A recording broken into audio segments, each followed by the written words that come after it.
안녕하세요. 미국 간호사 써니입니다. 오늘은 지난 1년 전부터 현재까지 미국 코로나 병동에서 이런 경험을 여러분과 공유해 보려고 이렇게 어색하지만 카메라 앞에 앉았어요. 코로나 팬데믹이 시작된 지 벌써 1년이 훌쩍 넘었네요. 다들 지쳐있고 조금은 무뎌진 주제인 것 같기도 한데 요즘 다시 코로나 환자가 느는 추세라 영상을 찍을까 말까 고민을 많이 하다가 너무 방심하지 말고 조금만 더 버텨달라고 부탁드리는 의미로 이렇게 영상을 만들게 됐어요.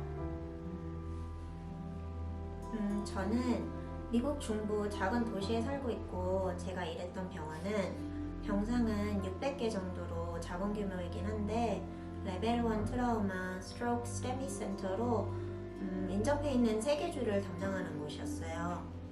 작년 3월 처음 미국에서 코로나가 터졌을 때는 뉴욕이랑 LA 같은 큰 도시 같이 록다운에 들어가기는 했는데 그 당시에는 바이러스가 제가 사는 도시까지는 안 온 상태라서 환자가 정말 많이 없었어요. 많아봤자 하루에 코로나 환자가 4-5명 정도였었어요. 병원 입장에서는 구하기 정말 힘들었던 마스크랑 가운데를 최대한 많이 확보할 수 있는 시간을 벌게 된 거죠.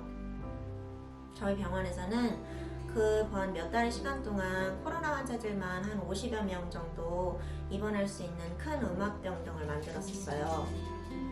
그래서 감사하게도 저희 병원은 다른 대도시처럼 쓰레기 봉투를 잘라서 가운으로 입어야 했던 적은 없었어요. 마스크도 하루에 하나씩은 받을 수 있었습니다.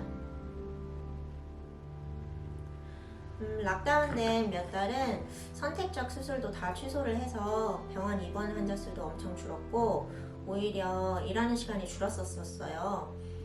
그렇게 첫 몇 달은 순탄하게 지나갔는데 이제 락다운이 해제되고 나서부터 사람들이 이동하기 시작하면서 환자 수가 급격하게 늘어나기 시작했어요.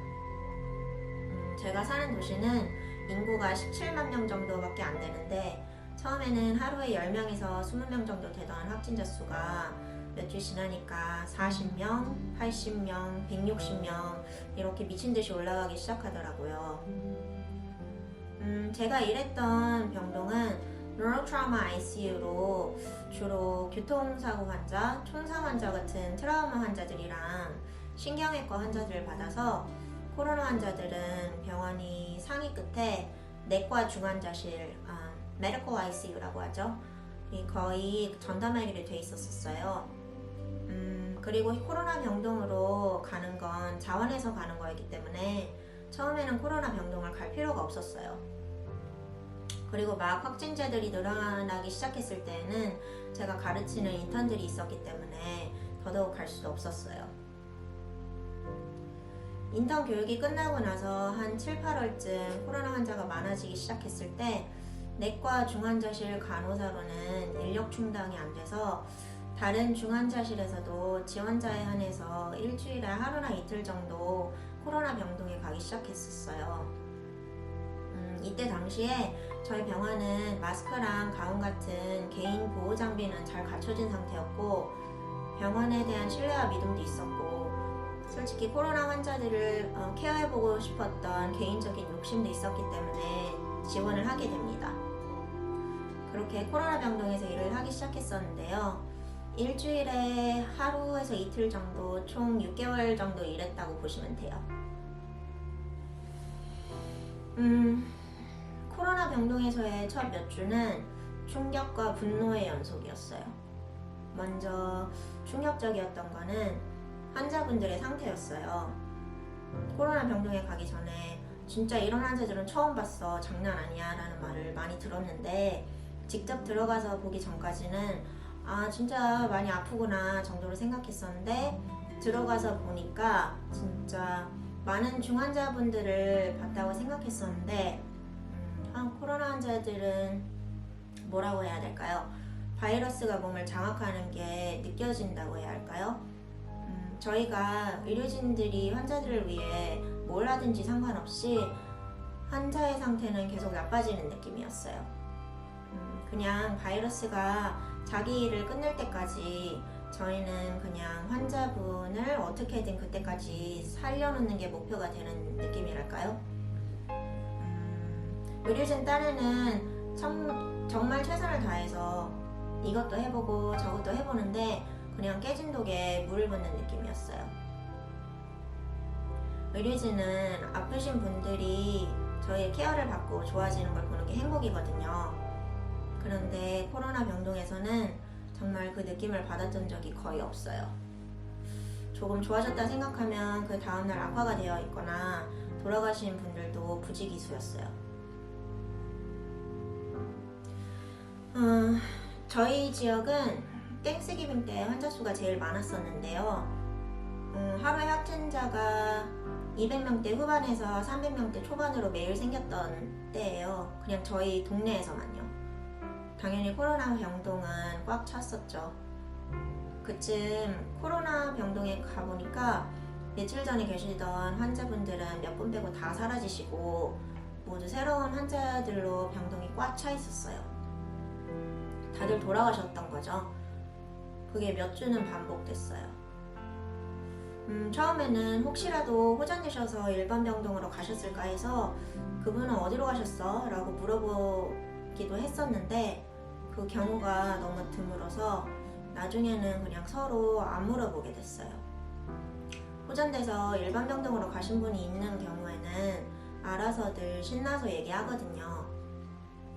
좋은 얘기가 안 들리면 그냥 돌아가신 거예요. 제가 그 당시 1년도 아니죠. 6개월 정도 동안 보고 들은 죽음이 그 전까지 일하면서 보고 들은 죽음보다 많았어요. 코로나 병동에서 환자분들이 숨 쉬는 게 힘들어서 가족들이랑 통화도 제대로 못하는 것도 많이 봤고, 며칠 후에 다시 가보면 숨 쉬는 데에만 모든 에너지를 다 쓰셔서 몇 킬로씩 빠진 게 눈으로 보이는 환자들, 눈에 초점이 점점 없어지는 게 보이는 환자들도 정말 많이 봤어요. 저는 간호사로서 코로나 병동에서 한 일이라곤 산소 포화도가 너무 낮아서 정신이 흐려지시기 전에 혹시 모를 사태를 대비해서 입원이나 장례식장 같은 걸 여쭤보고, 기력이 조금이라도 남아있는 환자는 가족분들과 통화나 영상통화라도 하실 수 있게 도와드리는 거. 환자 보호자분들이 어떠한 사유로 인해서 못 오시는 경우에는 저희가 보호자 대신 곁에서 숨을 거두실 때까지 손이라도 잡고 같이 있어드리는 것들 뿐이었어요. 다른 병들과는 달리 이렇다 할 만한 치료제나 백신이 없어서 환자 케어에 더 최선을 다했던 것 같아요. 정말 가슴이 아팠던 날이 있었는데요. 코로나 때문에 반뇌사 상태가 되신 환자 가족분이 한 달여 동안 다른 가족 4분을 코로나 때문에 잃으시고, 장례식도 4번을 치르시고, 그 당시 마지막 장례식이 불과 이틀 전에 끝나서 정신적으로 회복할 시간이 필요하시다고 환자를 떠나보낼 수 있는 시간을 조금만 달라고 부탁하신 분이 계셨어요. 그래서 시간을 조금 드린 뒤에 며칠 뒤 하늘나라로 보내드렸어요.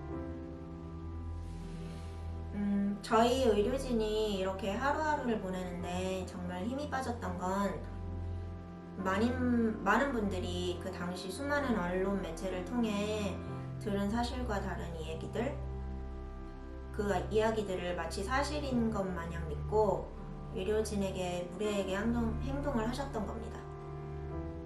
예를 들어 코로나 바이러스는 선거용이다. 그래서 선거가 끝나면 없어질 거라는 이야기 들어보신 적 있으실 거예요. 허무맹랑한 말인 것 같아 보이긴 하지만 진짜 많은 사람들이 진심으로 믿고 있었습니다. 선거가 끝나면 이 바이러스는 없어질 거라고 다 고소해버린다고 협박도 많이 받았어요. 솔직히 환자가 아파서 죽음을 맞이하면 가족분들이 너무 힘드셔서 저희에게 욕하는 건 좀 익숙해요. 옳지는 않지만 그래도 이해해요. 그것도 하나의 대응 기제니까요. 그런데 이런 얘기를 들으면 정말 뭐라고 해야 될지 난감하고 짜증나고 화가 나더라고요. 선거가 끝나고 나서는 이런 전화는 많이 줄긴 했지만 끝나고 나서도 바이러스의 존재를 부정하시는 분들이 참 많았어요.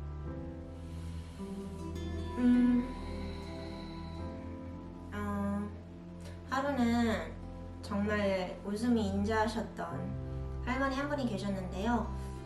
점점 상태가 안 좋아지시길래 제가 더 늦기 전에 가족분이랑 통화하실 수 있게 해드렸어요. 따님분이랑 아드님께 전화를 했는데 할머니께서 숨쉬기도 힘드신 와중에 너는 나에게 좋은 딸이랑 아들이었어. 내 딸이랑 아들로 태어나줘서 고마워. 우리가 같이 보던 드라마는 나는 하늘나라 가서 봐야 할 것 같아. 이러시는 거예요. 정말 그 말을 듣는 순간 눈물이 주체가 안 될 정도로 흘러서 마스크 쓴 상태로 눈물이랑 콧물 다 흘렸던 기억이 나요. 저는 코로나 병동에서 일하기 전에는 병원에서 온 적이 진짜 단 한 번도 없었어요. 이날이 처음이었어요. 사람은 언젠가는 다 죽잖아요. 죽는 날이 언젠지는 하늘만 알겠죠. 모든 죽음은 슬프지만 일반 환자분이 돌아가시는 건 저희가 할 수 있는 모든 걸 하고 나서 안 되니까 보내드리는 걸 알기에 돌아가시는 걸 그렇게 많이 슬퍼한 적은 없었던 것 같아요. 그런데 이 코로나는 저희가 최선을 다한다고 하긴 하는데 안 고쳐지니까 너무 처참했어요. 일주일 뒤에 출근한 날 할머니께서는 하늘나라로 가셨어요. 가시기 전에 손을 꼭 잡고 인사를 드렸네요. 할머니 일이 있고 몇 주 뒤에 일을 하고 있었는데 그날 제 환자 가족분한테서 전화가 왔어요. 그분은 같은 병원에서 일하고 있는 직원이었는데 따지듯이 전화를 해서 가족 면회를 못하게 하는 걸 가지고 이유를 설명하라고 해서 저는 매뉴얼대로 코로나 환자들의 면회가 왜 안 됐는지를 설명을 드렸는데 그분은 환자를 왜 감금하냐고 하고 면회도 못하게 하냐고 계속 막 같은 말을 5분 넘게 전화로 반복하고 있던 와중에 그 사람이 내 부모 생명이 다른 사람들 생명보다 소중해. 그리고 내가 그 병원에서 일하니까 나는 괜찮아. 라는 억지 아닌 억지를 피기 시작했어요. 그 말을 듣고 나서 저는 이성을 잃어서 그 뒤로 뭐라고 말했는지는 정확히 기억은 안 나는데 같이 일한 동료들이 다행히 실수는 안 했다고 하더라고요. 제가 그렇게 말을 빨리 하는 건 처음 봤다고. 아무튼 그 전화통화 이후로는 수시로 오던 그분의 전화가 그 후로는 안 왔던 기억이 납니다. 그렇게 하루하루 멘탈을 부여잡고 있던 어느 날 점심시간에 휴게실에서 창밖을 보고 같이 일하던 간호사 몇 명과 아무 말도 없이 밥을 먹고 있었는데요. 한 친구가 울기 시작해서 다들 부둥켜 안고 울었던 기억도 나네요. 이렇게 의료진들이 정신적으로 힘들어하는 걸 알고 고맙게도 저희 병원에서는 무료로 심리상담을 받을 수 있도록 해주기도 했어요. 얘기가 엄청 길어졌는데요. 이 얘기를 제대로 하자면 하루가 모자랄 정도예요. 이 얘기를 여러분들이랑 공유하는 건 의료진들을 고마워해달라는 건 절대로 아니에요.